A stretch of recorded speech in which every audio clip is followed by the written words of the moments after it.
এখন সবাই জানেন মোবাইলে আমার একটা পাঠের খণ্ড অংশ নিয়ে আরেকজন পাঠক তিনি তার বিস্তারিত বর্ণনা দিচ্ছেন এবং তিনি বলছেন এগুলো সব মন গড়া কথা, এগুলো কোনো শাস্ত্রের ভিতরে নেই।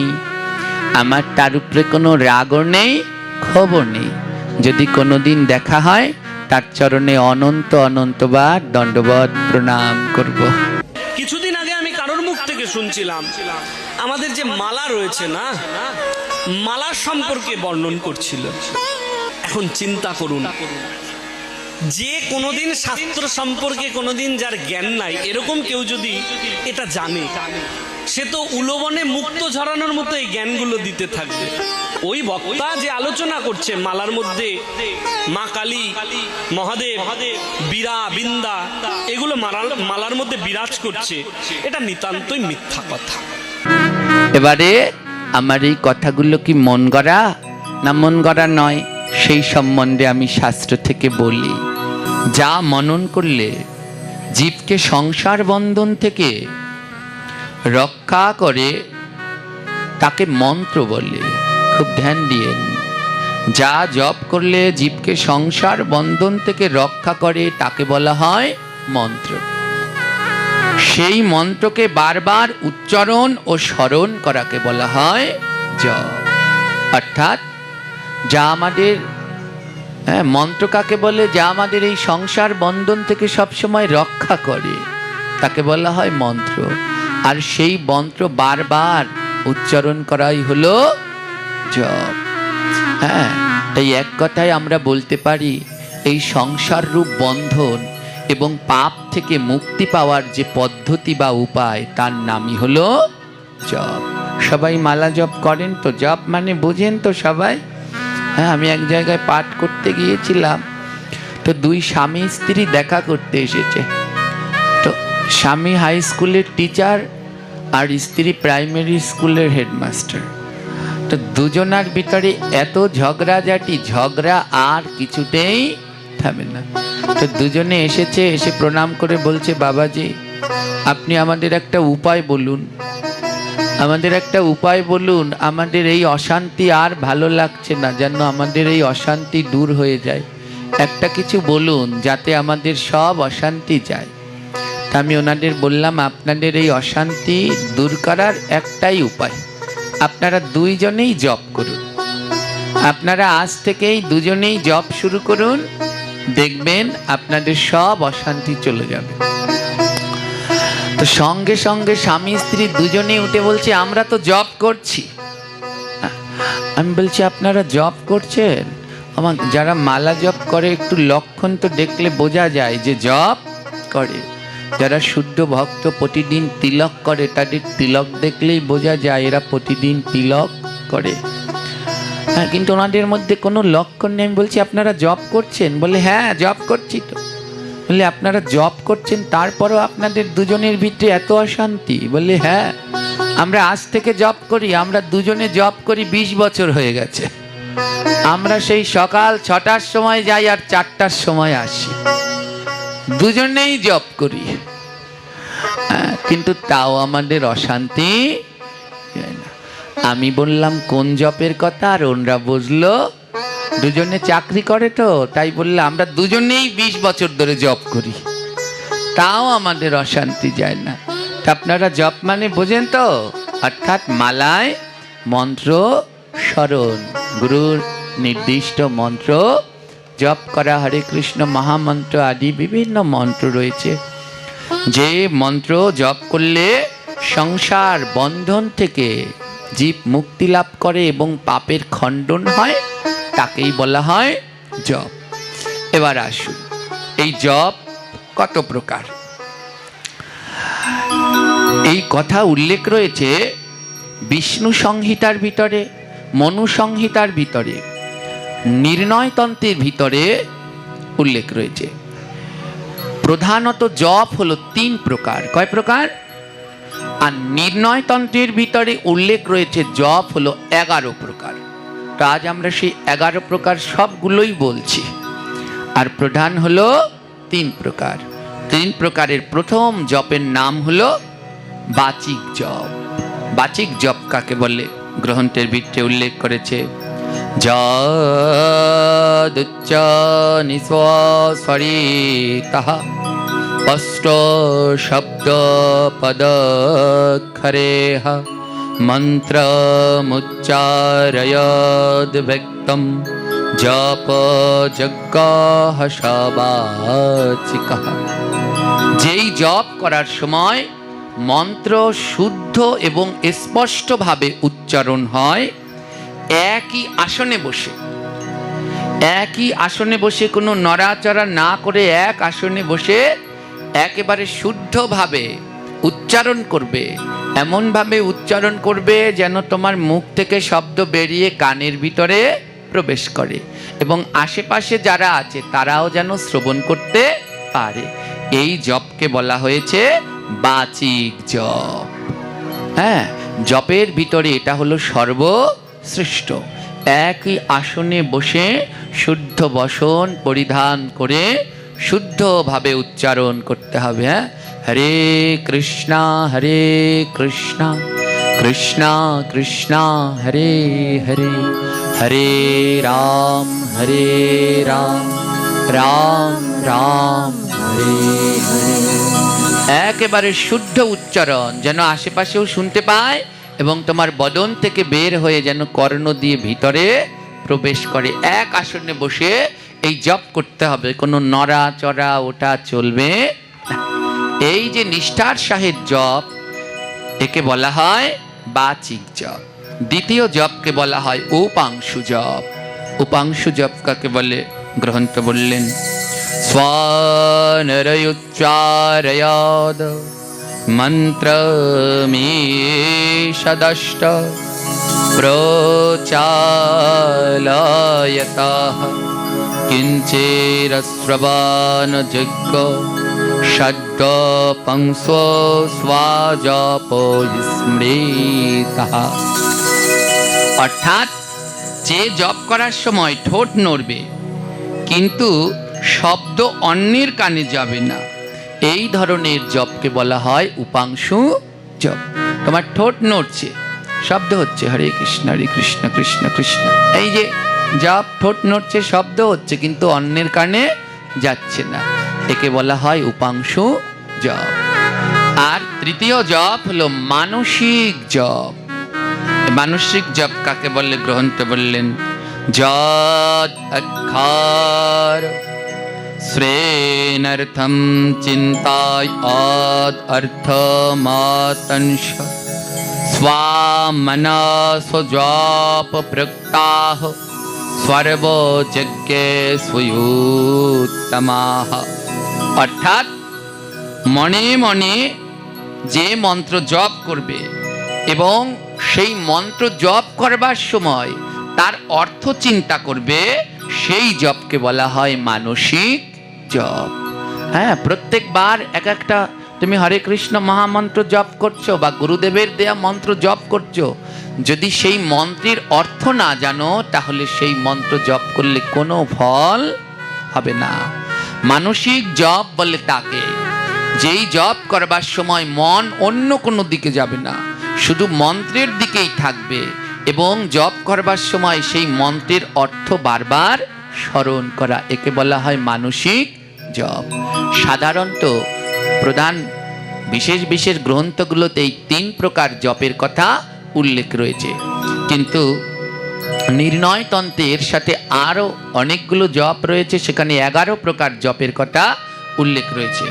তো আমাদের আচার্যগণের মতে কোনো আচার্যগণ সিদ্ধান্ত দেয় বাচিক জপই শ্রেষ্ঠ, উচ্চস্বরে জপ করবে। মালা জপটা কোন সব শ্রেষ্ঠ? মালায় যে মন্ত্র জপ করে হরে কৃষ্ণ মহামন্ত্র, এটা বাচিক জপ শ্রেষ্ঠ। অর্থাৎ উচ্চস্বরে জপ করবে, এক আসনে বসে এক চিন্তায় উচ্চস্বরে জপ করবে, এই বাচিক জপ শ্রেষ্ঠ। আর গুরুদেবের যে ইষ্ট মন্ত্র, এর মধ্যে হলো মানসিক জপ শ্রেষ্ঠ, সেটা মনের ভিতরে রেখে জপ করবে যেন ঠোঁট থেকে শব্দ বের না হয়, এবং মন্ত্র জপ করবার সময় সেই মন্ত্রের প্রত্যেকবার অর্থকে বোঝার চেষ্টা করবে। এই তৃতীয়। এবার চতুর্থ। চতুর্থ জপকে বলা হয় নিত্য জপ। নিত্য জপ কি? নিত্যাম নাম স্মরণান্তম বিষ্ণুম। প্রতিদিন ভগবান শ্রী বিষ্ণুর নাম স্মরণ করা কর্তব্য। যেমন ভগবান শ্রী বিষ্ণুর 16টি নাম আছে, আমরা ওই যে বলি ষোড়শস্ত্রতম। হ্যাঁ, এই যে ভগবান এর নাম স্মরণ, নিত্যদিন ইষ্ট নাম স্মরণ, যে আপনাদের মাঝে মাঝে বলি প্রতিদিন আর কিছু না বলেন আর না বলেন, এই 4টা লাইন বলবেন। হরি হরায় নম, কৃষ্ণ যাদবায় নম, যাদবায় মাধবায় কেশবায় নম, গোপাল গোবিন্দ রাম শ্রী মধুসূদন গিরিধারী গোপীনাথ মদন মোহন। এই যে জপ, একে বলা হয় নিত্য জপ। পঞ্চম জপকে বলা হয় নৈমিত্তিক জপ। গ্রহণ চ বিশেষণা জপাদৈকম শুভম। নৈমিত্তিক জপ গ্রহণ আদি বিশেষ সময়ে জপ ও দান। এই সময় গ্রহণ এবং বিভিন্ন শুভ নক্ষত্র যোগে যে জপ ক্রিয়াকার্য করা হয় তাকে বলা হয় নৈমিত্তিক জপ। ষষ্ঠ কাম্য জপ। কাম্য জপ কি? কর্মণাম কর্মাম সিদ্ধি জপ হোমাদিব স্মৃতা। বিশেষ কামনা পূরণের জন্য যেই জপ বা যেই মন্ত্র পাঠ করা হয় তাকে বলে কাম্য জপ। যেমন আমাদের শাস্ত্রের মধ্যে সব উল্লেখ আছে, কারো বিবাহ না হলে একটা মন্ত্র আছে, সেই মন্ত্র জপ করলে তার সেই বিবাহ তাড়াতাড়ি হয়ে যায়। কারো ব্যবসা বাণিজ্য খারাপ হলে মন্ত্র আছে, সেই মন্ত্র পাঠ করলে আবার ব্যবসা বাণিজ্য ভালো হয়। এমনি অনেক এই কাম্য জপ, এগুলো কামনা বাসনা পূরণের জন্য। 7 নাম্বার যে জপ, সপ্তম, তাকে বলা হয়েছে প্রাচিত্য জপ। প্রাচিত্য জপ কি? জপ নৈবাত স্বাম সিদ্ধত ব্রাহ্মণনাত্র সংশয়। জপের মাধ্যমে পাপ ক্ষয় এবং আত্মশুদ্ধি, নিজের আত্মাকে শুদ্ধি এবং পাপ ক্ষয়ের জন্য যে জপ করা হয় তাকে বলা হয় প্রাচিত্য জপ। অষ্টম জপকে বলা হয় অচল জপ। স্থির আসন সমাযুক্ত জপেন মন্ত্র তবেন্দ্রিয়। স্থির আসনে বসে একাগ্র চিত্তে যে জপ করা হয় তাকে বলা হয় অচল জপ। এক আসনেই বসে জপ করবে, যতক্ষণ পর্যন্ত তোমার 16 মালা যার ইষ্ট নাম 16 মালা জপ হয়নি, এক আসনে বসে অচল জপ করে যাবে। আর নবম জপকে বলা হয় চল জপ, অর্থাৎ গচ্ছান তিষ্ঠান স্বাপন ভুঞ্জান নাম সংকীর্তনাদ হরি। চল জপ কি? চলতে, দাঁড়াতে, শুতে, খেতে সব সময় যে জপ করা হয় তাকে বলা হয় চলো জপ। একজনে প্রশ্ন করেছিলেন, বাবা এই যে জপ করে হাঁটে আর জপ করে, এটা কি করার নিয়ম আছে? আছে। এই জপকেই বলা হয় চলো জপ। 11 প্রকার জপের মধ্যে এটিও একটি রয়েছে।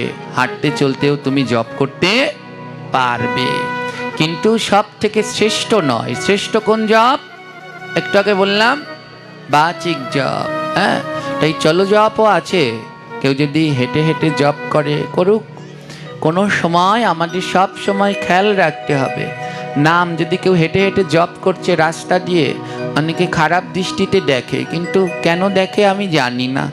যদি রাস্তা দিয়ে যায় আর উচ্চস্বরে নাম জপ করতে করতে যায়, আর যাদের কানে নামগুলো গেল তাদেরও উপকার হলো। ওরা কোনো সময় নাম করে না, ওই কানে নাম গেছে, ওদেরও একটা সদ্গতি হবে। হাঁটতে হাঁটতে যাচ্ছে, কত কীট পতঙ্গ গাছপালা, ওরাও নাম শুনে উদ্ধার হচ্ছে। তাই এই চলো জপ অর্থাৎ কি বললো? গচ্ছানো তিষ্ঠানো স্বাপানো ভঞ্জানো, অর্থাৎ চলতে, দাঁড়াতে, শুতে। অনেকে শুয়ে শুয়ে জপ করছে, খারাপ দৃষ্টিতে দেখছে। আরে না করার থেকে তো অনেক ভালো। তবু শুয়ে শুয়েও করুক, করতে দাও। হ্যাঁ, নাই মামার থেকে তো কানা মামা অনেক ভালো। মোটেই করে না, তার থেকে তো ভালো। দশম জপ বলা হয় লিখিত জপ। হরির নাম লিখিত ভক্তা। অনেক সাধুরা আছে যারা মৌন ব্রত করে, কোনো কথা বলে না, তারা একের পর এক লিখে লিখে মন্ত্র এমনি জপ করে যায়, এটা লিখিত জপ। আর 11 নম্বরে আছে অখণ্ড জপ। কীর্তনিয়া সদা হরি, মহাপ্রভু যে জপের কথা বলেছে, তৃণদপি শুনিচনা তরুরেব সহিষ্ণুনা অমানিনা মনোদেনা কীর্তনিয়া সদা হরি। সদা হরি নাম করতে থাকো, সদা, কোনো থামাথামি নেই। এই জপকে বলা হয় অখণ্ড জপ। এই হলো আমাদের শাস্ত্রের বর্ণনা অনুসারে 11 প্রকার জপ। তো যার যেমন ইচ্ছে সে তেমনি ভাবে জপ করতে পারে। তাই ওই যে আমরা সারাদিন এর পিছনে লেগে থাকি, ওর পিছনে লেগে থাকি, এগুলো বড় খুব খারাপ। হ্যাঁ, আমাদের প্রভুপাদ ছিল অষ্টোত্তর শত 3 কোটি গোস্বামী প্রভুপাদ বললেন, তোমার সব থেকে বড় দোষ কি জানো? অন্যের দোষ দেখাই তোমার সব থেকে বড় দোষ। হ্যাঁ, মানুষ একটু সামনে আগাতে দেয় না, কিছু জন মানুষ আগাতে যায়, কিন্তু কিছু মানুষের জন্য পারে, হ্যাঁ, নিয়ম ধরিয়ে দেয়, এই এমনি হাঁটো আর জপ করো, এগুলো কোথায় পেয়েছো? এই জায়গায় বসে বসে জপ করলে হবে না, জপ করলে এই খেতে পারবে না, ওই খেতে পারবে না। ভয়ের টেলাও যে একটু আগাবে আর জপ করতে চায় না, বলে জপ করলে অনেক নিয়ম কানুন পালন করা লাগবে, দরকার নেই। হ্যাঁ, তাই সব পিছিয়ে যায়। আসতে দাও, ওনাদের আসতে দাও, ধীরে ধীরে ঠিক হবে। বুঝতে বুঝতে ওই চলো জপ থেকে শুরু করে একদিন বাচিক জপে গিয়ে সে অবশ্যই পৌঁছাবে। একসাথে তো হয় না, কেউ একসাথে সাধু হতে পারে? কোনো দিনই না। যদি কেউ একেবারে জন্ম থেকে সাধু, তাহলে জেনে রাখবেন সে মহাপ্রভুর কোনো পার্ষদ। আর এ জগতে যারাই সাধু হয়েছেন, বড় বড় ধাক্কা না খেয়ে কেউ সাধু হয়নি। তাদের পূর্ব জীবন যায়, তারা কত কত পাপ করেছে। এই হলো মা জপ, হরি বল। আর এবার ধ্যান দিন। আমরা কিছুদিন ধরে মোবাইলে একটা ভিডিও দেখি, আমার একটা পাঠের খানিক অংশ, সম্পূর্ণ নয়, কাটা একটু অংশ। কেউ মনে কষ্ট নেবেন না। আসলে আমরা এমন হয়ে গেছি, ওই আগে পরে না দেখে, হ্যাঁ, তার জন্যে আমাদের আর গ্রন্থ চর্চা হচ্ছে না। হ্যাঁ, গ্রন্থ চর্চা হচ্ছে না। আমাকে আমার নিজের জীবন থেকেই উদাহরণ দেই। আমি অনেক ছোটবেলা থেকেই এই পাঠ করি, 8 বছর বয়স থেকেই, ছোট টুকটাক যেটুকু করি। তো একজনে আমাকে একখানা গ্রন্থ দিয়েছিলেন। গ্রন্থটির নাম ছিল শুদ্ধ সৎ ভাগবত প্রবেশিকা। তো সে আমায় বলেছিল, খুব ভালোবাসতো, দাদু বলে ডাকতাম। দাদু বলেছিল, বাবা তুমি পাঠ করো, এই গ্রন্থটা অবশ্যই পড়ো। আমাদের ব্যাধি কি জানেন? আমরা গ্রন্থ পড়ি অধ্যায় দেখে দেখে, কিন্তু যে কোনো গ্রন্থ পড়ার নিয়ম প্রথম পৃষ্ঠা থেকে একেবারে পড়তে পড়তে শেষ পৃষ্ঠায় যাওয়া। আর আমরা কি করি? মধ্যখান দিয়ে এক অধ্যায় পড়ি, এখান থেকে এইটুক পড়ি, ওখান থেকে ওইটুক পড়ি, আর আগামাতা কিছুই জানি না। আর তারপরে বাজে এক বিশাল গন্ডগোল, যেটা আমার জন্য হয়েছিল। তো আমি ওই গ্রন্থের মধ্যখান থেকে পড়েছি। মধ্যখান থেকে পড়ে দেখি ওইখানে লেখা আছে পুরাণ আমাদের 18 খানা। কয়খানা পুরাণ? এই সমস্ত কিছু 3 ভাগে বিভক্ত, সাত্ত্বিক, রাজসিক, তামসিক। তো সেই হিসাবে 18টা পুরাণ ভাগ করলে কয়টা করে ভাগে পড়ে? 6টা সাত্ত্বিক, 6টা রাজসিক, 6টা তামসিক। কিন্তু ওই গ্রন্থের মধ্যে লেখা আছে 6খানা পুরাণ তামসিক, 6খানা পুরাণ রাজসিক, 5খানা পুরাণ সাত্ত্বিক। এবং ওই গ্রন্থের মধ্যে ওই 5খানা পুরাণ সাত্ত্বিক, কিন্তু ভাগবত পুরাণের নামটাই লেখেনি। তা আমি পড়ে বললাম, এই পচা গ্রন্থ আমায় দিয়েছে। ভাগবত হলো পুরাণের মধ্যে শ্রেষ্ঠ, কিন্তু এর নামই লেখে নাই। সাত্ত্বিকের জায়গায় 5খানা লিখেছে, কিন্তু ভাগবতের নামটা সেখানে লেখেনি। তখন আমি ওই দাদুকে বলেছিলাম, দাদু এটা কি গ্রন্থ দিয়েছ? এখানে রাজসিক 6খানা আছে, তামসিক 6খানা আছে, সাত্ত্বিকও তো 6খানা থাকবে, কিন্তু সাত্ত্বিকের জায়গায় লেখা 5খানা। আবার 5খানার মধ্যে যেটা সর্বশ্রেষ্ঠ পুরাণ ভাগবত, তার নামই নেই। তখন তিনি হেসে বললেন, দাদু ভাই, এর জন্যে গ্রন্থের প্রথম থেকে শেষ পৃষ্ঠা পড়তে হয়। গীতার ভিতরে ভগবান বললেন, সেই আমার শ্রেষ্ঠ ভক্ত যে গুণাতীত, যে কোনো গুণে আবদ্ধ নয়, যে তমগুণকে অতিক্রম করে রজগুণে অতিক্রম হয়েছে, রজগুণকে অতিক্রম করে শতগুণে উঠেছে, আর যিনি শতগুণকে অতিক্রম করেছে তাকে বলে গুণাতীত। তার ভিতরে কোনো গুণ নেই, তমগুণ নেই, রজগুণ নেই, শতগুণ নেই। ওমা, এই যে যারা আমরা ভক্তিপথে এসেছি, আমাদের ভিতরে শতগুণ আছে, তাদের ভিতরে শতগুণ আছে। যদি কেউ একজন মাছ মাংস খায় আর তোমার খাবারটা ছুঁয়ে দিল, আর তখনই তুমি বলবে খাবো না, খাবো না, উনি ছুলো কেন, উনি ধরলো কেন? অর্থাৎ কি, তোমার ভিতরে তখন শতগুণ আছে। আর যেদিন তুমি গুণাতীত হতে পারবে, সেদিন আর কারো কোনো দোষ তুমি দেখবে না। তাই 18খানা পুরাণের ভিতরে 6খান রাজসিক, 6খান তামসিক, 5খান সাত্ত্বিক। ভাগবত হলো গুণাতীত পুরাণ, তিনি কোনো গুণের মধ্যে আবদ্ধ না।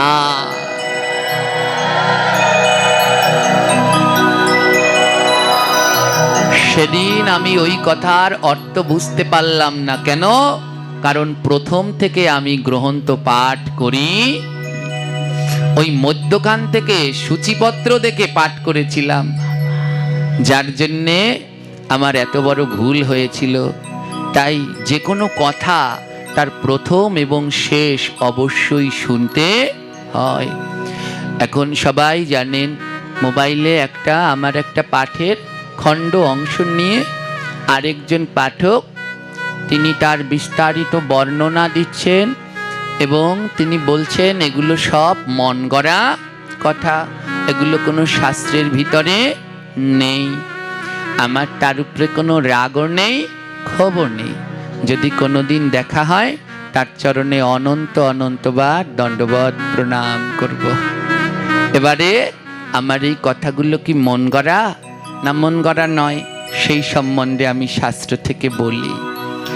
আমি বলেছিলাম, মালা 108টা গুটির মধ্যে কে কোথায় অবস্থান করেন। হ্যাঁ, ধ্যান দিন। পূর্ণ মালাটা একটা আলাদা জিনিস, গোটা মালাটা একটা আলাদা জিনিস, আর এই মালার গুটির মধ্যে কে কোথায় অবস্থান করে সেটা একটা আলাদা জিনিস। যেমন মৃদঙ্গ, মৃদঙ্গের কথা শুনেছেন? মৃদঙ্গের ভিতরে ওই যে ডাইনা হলো শ্যামারা, ডাইনা হলো শ্যাম, বামে শ্রী রায়, মধ্যখানে যোগমায়া কত শোভা পায়। এই মৃদঙ্গের তত্ত্বের মধ্যে দেখা যায়, ডান দিকে ভগবান কৃষ্ণ বিরাজ করছেন, বাঁ দিকে রাধারানী বিরাজ করছেন। আবার অন্য তত্ত্বের ভিতরে দেখা যায়, সেই মেধাচুরের মাতা পিতার চামড়া দিয়ে দুই পাশ তৈরি হলো। তো গঠনটা একটা আলাদা জিনিস, আর অবস্থানটা একটা আলাদা জিনিস। তো মালা গঠন হয়েছে কি দিয়ে? গ্রন্থ সেই সম্বন্ধে কি বললেন, মালা গঠন হয়েছে কিভাবে সেই সম্বন্ধে শ্লোকে উল্লেখ করা আছে। শতষ্ট গোপিকা মালা সূত্রাঞ্চরাধিকা বর সখী চলিতা দেবী মেরু কৃষ্ণ স্বয়ং প্রভু শ্রুমেরুর্দে ভগবৎ বসতি প্রেম মঞ্জরি বিগ্রহে শ্যামলা গোপী মালা নির্ণয়োচ্যতে। ধ্যান দিন, মালার নির্মাণ হলো কিভাবে, মালার নির্ণয় সম্বন্ধে বললেন, শতাষ্ট গোপিকা মালা সূত্রাঞ্চ রাধিকাবরা, অর্থাৎ মালায় 108টি গুটি রয়েছে। এই 108টি গুটি হলো গোপিকা, আর সূত্রগুলো শ্রী রাধারানী স্বরূপ। 108টা গোপিকা সূত্রগুলো রাধারানী স্বরূপ। সাক্ষী স্বয়ং ললিতা দেবী, সুমেরু স্বয়ং ভগবান শ্রীকৃষ্ণ। সুমেরুর উপরে কুঞ্জিত সূত্র হলো প্রেমমঞ্জরি, সমগ্র মালা শ্যামলী গোপী। উভয় মালা মধ্যে করাঞ্চিত সাক্ষাৎ শ্রীকৃষ্ণ। রাসলীলায় যেমন উভয় সখীর মধ্যে, তদ্রূপ মালার মধ্যেও তিনি উভয় সখীর মধ্যে বিরাজ করেন। অর্থাৎ মালার গঠনের নিয়মটা, এই 108টা গুটি হলো 108 জন গোপী। বুঝতে পারলেন? 108টা গুটি হলো 108 জন গোপী। আর সূত্র, এই যে মধ্যখানে যে সুতোগুলো হলো স্বয়ং রাধারানী। রাধারানী দিয়ে সুতোগুলো গোপীদেরকে দিয়ে বাঁধা। আর সাক্ষী মালা হলেন স্বয়ং ললিতা। সুমেরু, এটাকে বলা হয় সুমেরু। এই সুমেরু মালার মধ্যে স্বয়ং ভগবান শ্রীকৃষ্ণ। উপরে যে কুঞ্চিত অংশ রয়েছে, এই কুঞ্চিত অংশের মধ্যে বিরাজ করেন প্রেম মঞ্জুরি। এবারে এই উভয় মালার মধ্যে যে ব্রহ্ম গ্রহন্তী আছে, এই যে গীট রয়েছে, এইগুলো হলো সাক্ষাৎ ভগবান শ্রীকৃষ্ণ। এই হলো মালা গঠনের নিয়ম। এটা হলো মালার গঠন। এবার এই 108টা মালার মধ্যে কে থাকে? এই 108টা দানা, একটু আগে বললাম গোপী। 108টা দানা কি? এক একজন গোপী। হ্যাঁ, এটা হলো, আমি আবার বলছি, বুঝতে পারছেন কি না আপনারা? সুন্দরভাবে বুঝতে হবে। আর ইউটিউব চ্যানেলের দাদারা একেবারে ফুল ভিডিওটা দেবেন যেন সবাই বুঝতে পারে। হ্যাঁ, তাহলে আর এই ভুল বোঝাবুঝি হবে না। হ্যাঁ, তো এই মালার, এটা হলো মালার গঠন। তাহলে এই 108টা দানা হলো 108 জন গোপী। ওই যে পাঠক বলেছেন তিনি ভুল বলেননি, ঠিকই বলেছেন। কারো দোষ দেখা যাবে না। দোষ, অন্যের দোষ দেখাই তোমার সব থেকে বড় দোষ। এই আমার যারা ভক্তরা আছে, কয়েকজন ফোন করেছেন, আবার কালকে অনুরোধ করেছেন, বাবাজি ওনারে অনেক ভালোবাসতাম, ওনার পাঠে আর কোনোদিন যাব না। উনি সব সময় আপনার নিন্দা করেন। যদি সত্যিই আমার নিন্দা করে, আর আমাকে যদি সত্যিই কেউ ভালোবাসে, যে আমায় বেশি বেশি নিন্দা করে তার কাছে বেশি বেশি করে যাবেন। আর ওই যে একটা পাঠ করি, মনে আছে আপনাদের? সেই ভক্ত, হ্যাঁ, যাকে নিন্দা করতো, সেই মহারাষ্ট্রের এক ভক্ত ছিল। হ্যাঁ, ওকে খুব নিন্দা করতো, সেই লক্ষ হীরা ওর নামে দুর্নাম দিয়ে দিল, কিন্তু তাকেই সব থেকে সে বেশি ভালোবেসেছিল। হ্যাঁ, তো নিন্দা করলে কোনো দিন কিছু হয় না। ওতে আরো উত্তম, যত বেশি কেউ কারোর নিন্দা করবে তাহলে সে আরো খুব ভালো, তার আরো পাপের খণ্ডন হয়। আর আমায় যদি কেউ কিছু বলে তাহলে মোটেই কষ্ট পাবেন না। যে নিন্দা করছে তার চরণে গিয়ে 10 বার প্রণাম করবেন, 5 বার আপনার আর 5 বার আমার নাম নিয়ে। তাহলে হলো প্রকৃত ভাগবত ভক্ত হতে পেরেছেন। হ্যাঁ, প্রকৃত ভাগবত ভক্ত হতে পেরেছেন। তো এই যিনি বলেছেন তিনি মিথ্যা বলেননি, এটা হলো মালার গঠন স্বরূপ। তো 108টা দানার ভিতরে 108 জন গোপী বাস করেন। এবারে আমি যেটা বলেছিলাম সেই 108 জন গোপী কে, আমি সেটাই বলেছিলাম, আর সে ওটাকে অন্যভাবে বলেছেন। তো এই 108টা দানার ভিতরে 108 জন গোপী বাস করেন। তো এই 108 জন গোপী কে কোন দানার ভিতরে বিরাজ করেন সেটাও গ্রন্থের ভিতরে খুব সুন্দরভাবে উল্লেখ রয়েছে। দেখুন, বিশুদ্ধ জপ পদ্ধতি বলে একটি গ্রন্থ আছে, ছিল 108 গৌরকিশোর দাস বাবাজি মহারাজের রচিত। একবার হলেও পড়বেন। সেই গ্রন্থের মধ্যে খুব সুন্দরভাবে উল্লেখ রয়েছে, সুমেরো যুগলশ্চৈব প্রথমষ্টে প্রধানাস্বখী পশ্চাতে অষ্টবর্গার্ণমা মঞ্জুরিগণা অবস্থিতাম তা তৃতীয়াংশে স্বখা বলোকা স্বাত পঞ্চে গোপেশ্বরম শতাস্তে পূর্ণমাসি সপ্তমে বৃন্দা অবস্থিতম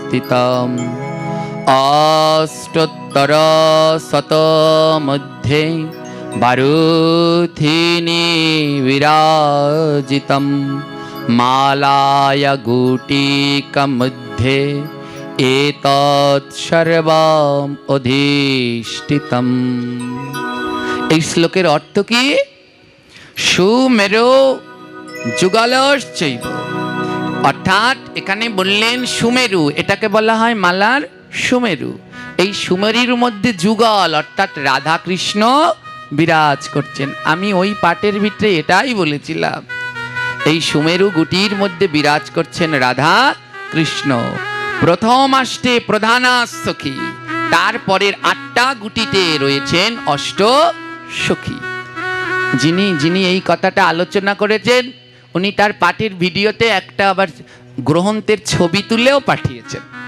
তার ভিতরেও লেখা আছে প্রথম 8টা গুটিতে বিরাজ করছেন অষ্ট সখী এবং পরের গুটিগুলোতে বিরাজ করছে গোপীগণ।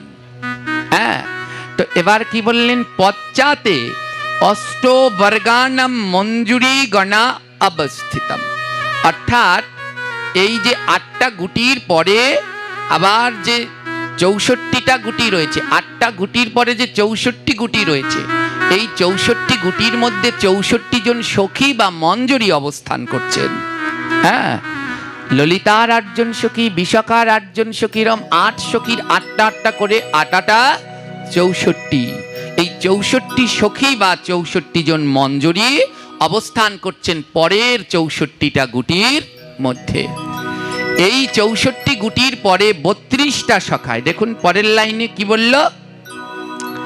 দাত্রা তৃতীয়াংশে সখা বালকা, এর পরের 32টা গুটির মধ্যে বিরাজ করছেন গোবিন্দের প্রিয় সখা বালকগণ। হ্যাঁ, গোবিন্দের প্রিয় সখা বালকগণ বিরাজ করছেন পরের 32টা গুটির মধ্যে। এগুলো আমার মন গড়া কথা নয়, আমি যতটা পারি চেষ্টা করি গ্রন্থ থেকে বলার জন্যেই। হ্যাঁ, আমি যতটা চেষ্টা করি গ্রন্থ থেকে বলার জন্যেই। কেউ কত কিছু লিখেছেন, কেন আমি মন গড়া বলতে যাব? মন গড়ে বলে আমার লাভ কি আছে? দেখুন পরের 32টা দানার ভিতরে ওই 64 গুটির পরের 32 গুটির মধ্যে বিরাজ করেন ভগবান প্রিয় গোবিন্দের প্রিয় 32 জন সখা। ওই পাঠক বলেছেন যে এর মধ্যে তো গোপী বিরাজ করেন, তাহলে আবার সখা আসলো কি করে? কি আশ্চর্য! হ্যাঁ, তো উনি আমাকে অনেক কিছু বলেছেন, কিন্তু আমি কিছুই বলবো না। গোপী কারা? যারা নারী তারাই গোপী, নারী দেহ হলে তারাই গোপী। উনি প্রশ্ন করেছেন যদি এই মালার মধ্যে সখা আসলো, সখারা কি গোপী? শিব আসলো, শিব কি গোপী? ঠাকুর জানে। ভাগবতের ভিতরেই উল্লেখ রয়েছে গোপী কারা। কি বলল? কৃষ্ণ মেব পরমাম প্রিয়ঃ ইতি ভগবানে যে স্থিতঃ তে গোপিকা ইতি খ্যাতঃ। অর্থাৎ যারা শ্রীকৃষ্ণকেই একমাত্র পরম প্রিয় বলে গ্রহণ করে তাদেরকেই গোপী বলা হয়।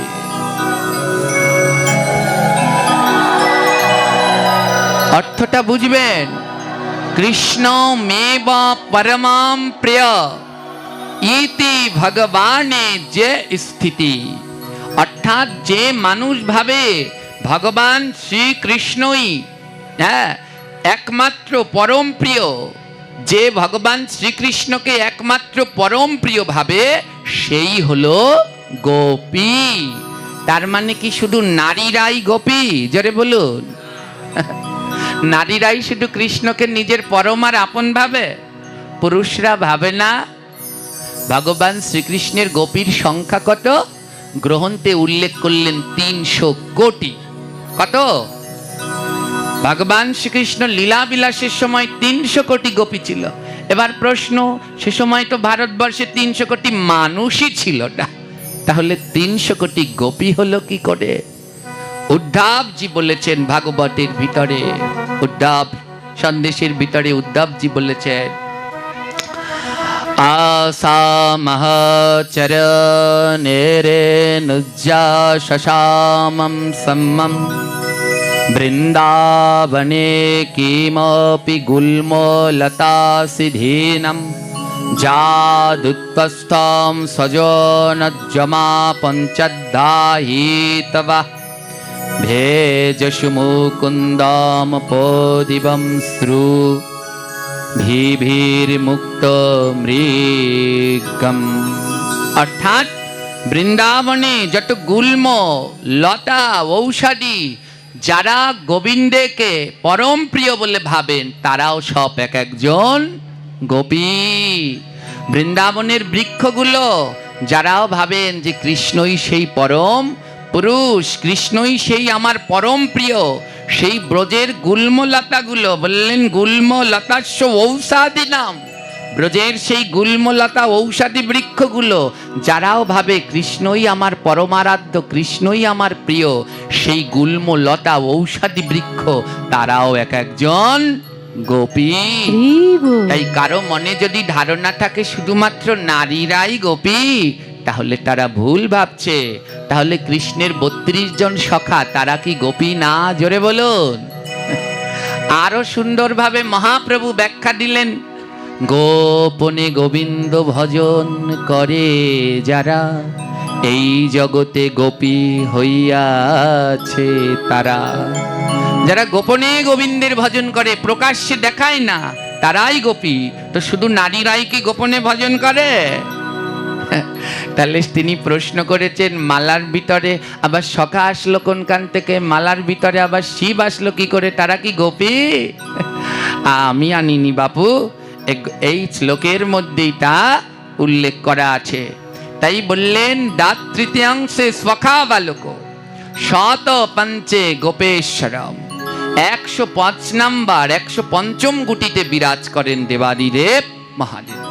এইটা দুইটা শ্লোকে দুইভাবে উল্লেখ করা আছে। এই শ্লোকটার মধ্যে বলা আছে শত পঞ্চে গোপেশ্বরম, অর্থাৎ 105 নং গুটির মধ্যে বিরাজ করে মহাদেব। আবার অন্য গুটিতে বলা আছে অন্য আরেকটি শ্লোক, সেটাও পাঠ করে শোনাবো। সেই শ্লোকে বলা আছে 108 নং বিরাজ করেন দেবাদিদেব মহাদেব। আর পরে কি? শতষ্টে পূর্ণমাসি, শতষষ্ঠে পূর্ণমাসি। 106 নং গুটিতে বিরাজ করেন পূর্ণমাসী যোগমায়া দেবী। এই পূর্ণমাসী যোগমায়া দেবী হলেন মা কালী বা মা দুর্গা, যিনি বৃন্দাবনে পূর্ণমাসী যোগমায়া রূপে বিরাজিত। সপ্তমে বৃন্দা স্থিতম। 107 নং গুটির মধ্যে বাস করে দেবী বৃন্দা। অষ্টোত্তর শত মধ্যে বরুথিনী বিরাজিতম। 108 নং গুটির মধ্যে বিরাজ করেন বরুথিনী বা বীরা নামক দূতী। এই হলো মোট 108টা গুটির মধ্যে 108 জন গোপী বিরাজ করছেন। মালয়া গুটিকা মধ্যে এতৎ সর্বম অধিষ্ঠিতম। মালার এই 108 গুটির মধ্যে এই 108 জন অধিষ্ঠান করছে। আর একটি শ্লোকের মধ্যে উল্লেখ করা আছে, যুগলাবস্থিতা কুম্ভে অষ্টকে অষ্টশোখিনম অষ্টবর্গে চ মঞ্জরি তত্রা তৃতীয়ংশে গোপো বালকম। গোপেশ্বর পূর্ণমাসি বৃন্দা দেবী বরুথিনী অবশিষ্ট গুটি মধ্যে উত্তর বিরাজিতম। এই শ্লোক রয়েছে নাম রস সিন্ধুর মধ্যে। এখানে বলা হয়েছে যুগালে অবস্থিতম কুম্ভে, যুগাল অবস্থিতম কুম্ভে, অর্থাৎ এই কুম্ভ মানে কলস মালাটার মধ্যে বিরাজ করছেন রাধা কৃষ্ণ। অষ্টকে অষ্ট সখী, পরের 8 গুটিতে বিরাজ করছেন অষ্ট সখী। অষ্টবর্গে চ মঞ্জরীয়ম, এই অষ্ট সখীর পরে যে গুটিগুলো রয়েছে সেই 64 গুটির মধ্যে 64 জন সখী বা মঞ্জরীগণ বিরাজ করছেন। আর দাত্রা তৃতীয়াংশে গোপ বালকম, 32 গুটির মধ্যে বিরাজ করছেন গোপ বালকগণ। গোপেশ্বর পূর্ণমাসী বৃন্দাদেবী বরুথিনী, অবশিষ্ট গুটি মধ্যে উত্তর উত্তর বিরাজতম, বাকি গুটিগুলার মধ্যে বিরাজ করছে যথাক্রমে বৃন্দা বীরা, গোপেশ্বর মহাদেব আর মা কালী। এই হলো 108টা গুটির মধ্যে 108 জনার অবস্থান। ওমা, এর থেকে আমি আর ভালো করে বুঝাতে পারবো না। আর গোপী মানে শুধুমাত্র বৃন্দাবনের নারীগণ নয়, যারা কৃষ্ণকে পরম প্রিয় আপন করে ভজন করে তারাই সব এক একজন গোপী।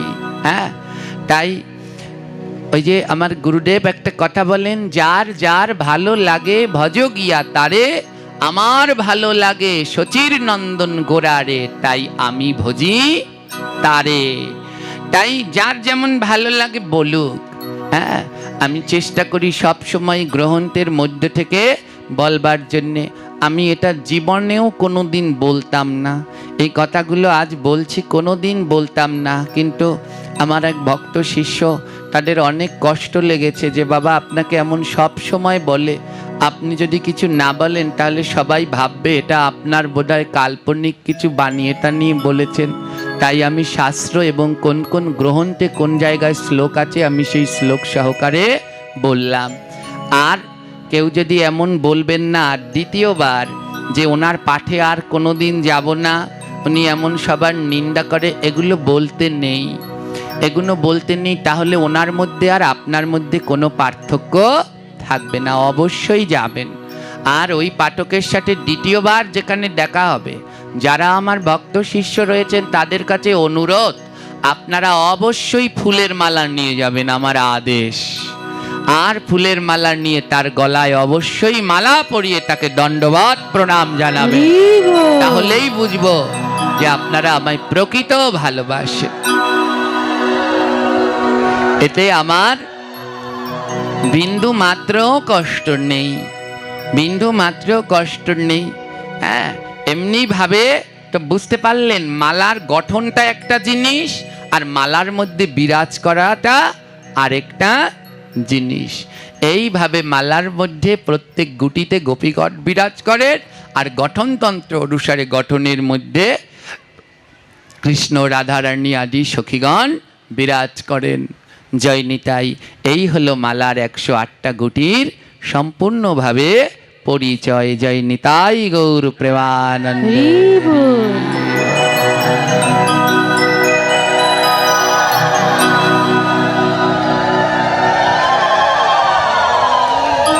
তাই সবাই ধ্যান দিন, আমাদের প্রধান কাজ হলো জপ করা। এই কলিযুগে নাম ছাড়া উদ্ধারের আর কোনো পথ নেই।